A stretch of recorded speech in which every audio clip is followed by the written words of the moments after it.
Welcome to Sports Vibes TV. I'm your host Quis, and in this video, going to be talking about my 4 biggest surprises with the New York Knicks so far this season. Now, if you like this video and you want to support the channel, make sure you smash that like button. Also, make sure you're subscribed and you have notifications set to all. So with that being said, let's jump right into the first surprise.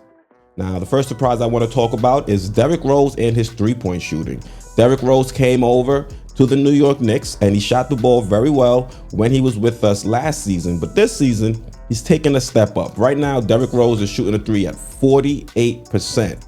Yes, that's correct. Almost 50%. And I think this has been extremely important for the Knicks and important for that second unit, because it's helping us with our spacing, especially when to start the season, Emmanuel Quickley is not knocking his three-pointers down. I think he's still shooting sub 30% from three. You have Obi Toppin, who's shooting sub 30% from three. And you have Alec Burks, who has been inconsistent with his jump shot to start the season. So you look at that, that second unit, and you're not really getting a lot of three-point production.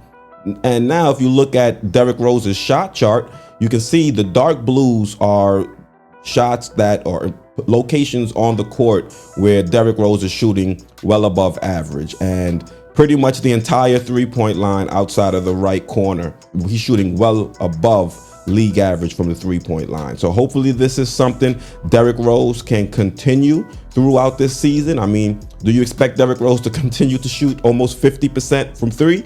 No, but if he's able to come down and shoot close to where he shot last season, 41%, and with the Knicks, 41%, then I think, we'll be okay, because Emmanuel Quickley is going to find his shot. He's going to figure things out.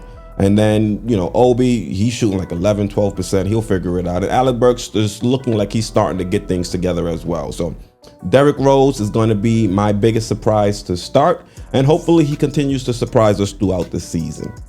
Now, the next surprise is going to be RJ Barrett and his inconsistency.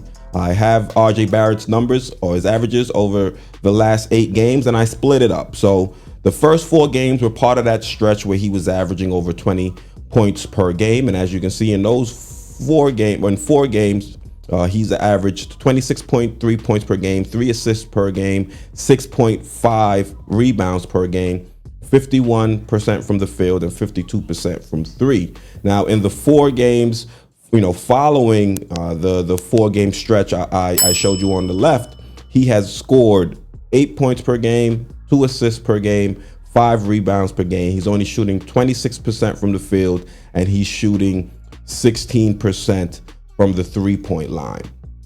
And this level of inconsistency is not something you want from the 3rd overall pick, especially in a season where you have to make a decision. One of the last times where we'll be able to look at RJ Barrett and have to make a decision whether we're going to extend him or not. And I think if RJ Barrett continues to perform like this, the Knicks are going to be hesitant in offering him a long-term extension, because how is our front office going to have faith in RJ Barrett if 1 minute, he's having a 4-game stretch like you see on the left, and then he's following up that 4-game stretch with an abysmal performance in the following 4 games? You can't go out there and give somebody like that $20-some-odd million a season. You need some level of consistency. I mean, you look at this team, Evan Fournier is making less than $20 million, and we're getting on his case for being inconsistent.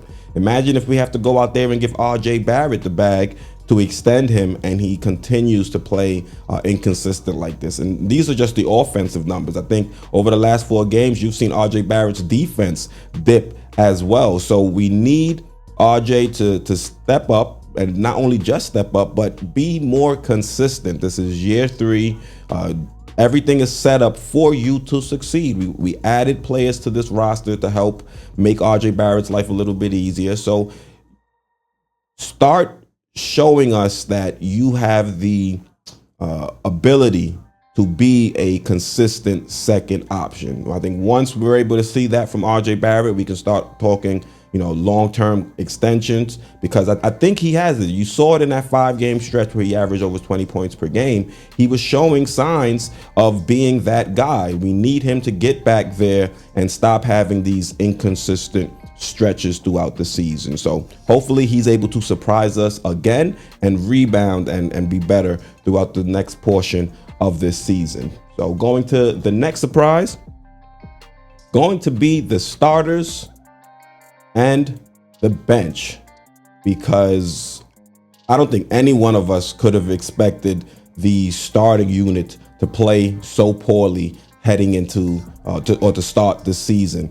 I think it's clear that the second unit has better pace, better chemistry, better ball movement, and just better energy overall. So I don't know why the starting unit can't match that similar level of play of the second unit, because if you look unit to unit, the starters have more talent, more natural talent, but for some reason we're seeing the second unit click out there. And you can see the starting unit of RJ, Kemba Walker, Fournier, Julius Randle, Mitchell Robinson have a worse offensive rating than the second unit, and the starters also have a worse defensive rating than the second unit. And I also put together some of the stats for the starters, just so you can compare. Just look at that plus minus. Kemba Walker these are over the last 3 games. So the poor stretch we've had last week. So you got Kemba Walker minus 47, RJ Barrett minus 45, Mitchell Robinson minus 24, Evan Fournier minus 21, Julius Randle minus 46.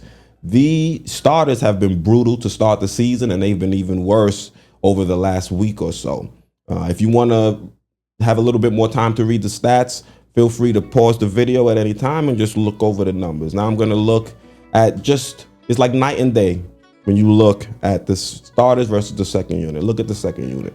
You have Derrick Rose plus 35. You have Emmanuel Quickley plus 28. Taj Gibson plus 18. Alec Burks plus 9. Obi Toppin plus 34. This is, troublesome. This is concerning. The starting unit has to figure things out. And if not, a change has to be made. The only issue is you make a change and you pull somebody from the second unit, you run the risk of throwing off the chemistry with that unit. But at some point, we have to make a change. We have to do something to see if we can get some type of life into that starting lineup with consistency, because you see some games like the Charlotte Hornet games, they'll start the game with some energy, but then, second, third quarter, they'll allow a team to chip away at the lead we made and find a way to take over the lead. So that was a big surprise for me so far this season, and it's something the Knicks are going to have to get figured out. We're going to have to fix this. There's no way we can continue to play throughout this season with our starting lineup performing the way it has. And now to go to the last surprise is the fact that Tibbs and his rotations, and most importantly, Obi Toppin, you would have liked, or I would have liked to see Tibbs use Obi more, especially in games when we see that Julius Randle doesn't have it. Outside of just Obi Toppin, you've seen Tom Thibodeau decide to stick with his starters for far too long when he should have went to the bench. And then you've seen times where, he's gone to the starters too quick.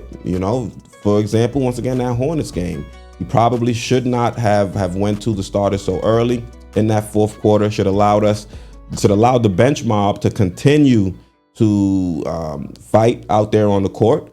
And I think that was one of the reasons we actually lost that game. So Tibbs is someone we definitely have to look at in terms of his coaching rotations and what the decisions that he's making out there. One of them being not getting enough playing time for Obi Toppin. And I think what's going to be another, not question mark, but something that we're going to look towards Tibbs to get some answers for is, what are we going to do with the starting lineup, and how are we going to get things situated? How are we going to get things back on track? Because this starting unit has not shown the level of energy it needs to go out there and win an NBA game, regularly. At times they give you energy here and there, but we need a full 48 minutes of commitment from that starting lineup. And it starts with the players, but it also falls on to the coach. He has to get his team ready and prepared for, these matchups. So Tibbs, definitely someone I'm going to keep an eye on throughout the rest of the season, see what he's doing with his rotations and see how he's using Obi. I mean, Obi that hasn't had phenomenal numbers so far, but he's given us energy. That's something we're not getting from every player out there in that starting lineup. So maybe we should see a little bit more of Obi Toppin. He's not playing too many minutes per game. It would be nice if we were able to get him more involved with this team and get him out there on the court a little bit more. And I like the way we're using him. You're looking at, he's only shooting 12% from 3, but I don't really want Obi to be out there being that stretch 4. I would prefer him, being able to go into the basket, continue to attack, continue to be aggressive, and if he has that shot available, then shoot it. But I don't want him to just be a player that the Knicks are using as a decoy or as a magnet to just create some better floor space. And I want to see him get involved, and I want to see him attacking the basket. So thank you guys for watching. Let me know what some of your biggest surprises have been so far this season. Let me know that information down in the comments. Once again, I'm Quis, host of Sports Vibes TV, and I'm out.